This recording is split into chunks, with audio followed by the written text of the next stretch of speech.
নমস্কাৰ পখিলা বুটিকলৈ স্বাগত। আজি আপোনালোকক দেখুৱাব লৈছোঁ এযোৰ পদ্মিনী কটনৰ যোৰা। এইযোৰ সব খুবেই ধুনীয়া পদ্মিনী কটনৰ যোৰা। বটল গ্ৰীণ কালাৰত আপোনাৰ মুগা কালাৰ আৰু য়েল্লো কালাৰে কাম কৰা হৈছে। এইটো হৈছে আঁচলটো। আঁচলটো আপোনাৰ বহুতেই হেভি হয়। দহি আপোনাৰ এনেকৈ কৰি থোৱা হৈছে। সাইড পাৰিটো আপোনাৰ লগাই থোৱা হৈছে। এইটো সাইড পাৰি। পাৰিটো খুবেই ধুনীয়া, একদম সৰু পাৰি হয়। লগত থাকিব আপোনাৰ এখন মেখেলা। এখন মেখেলাও চাওক বহুত হেভি হয়। পাৰ্টি ৱেৰো পিন্ধিব পাৰিব আপোনালোকে। এইটো ব্লাউজ পিচটোত আপোনাৰ এনেকৈ ডিজাইন থাকিব। আৰু এটা কালাৰ দেখাই দিম, তাৰ সেম ডিজাইনত হ'ব। এইটো ব্ৰাউন কালাৰত চাওক, এইটো ব্ৰাউন কালাৰত ৰাণী পিংক আৰু য়েল্লোৰে কাম কৰা হৈছে।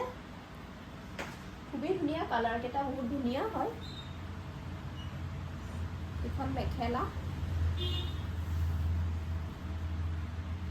এখন মেখেলা চাওক কিমান ওপৰলৈকে আছে, পুৰা হেভি আছে। এইটো সাইড পাৰি, এইটো ব্লাউজ পিচ। ভাল লাগিলে স্ক্ৰীনশ্বট ল'ব আৰু হোৱাটছআপ কৰিব।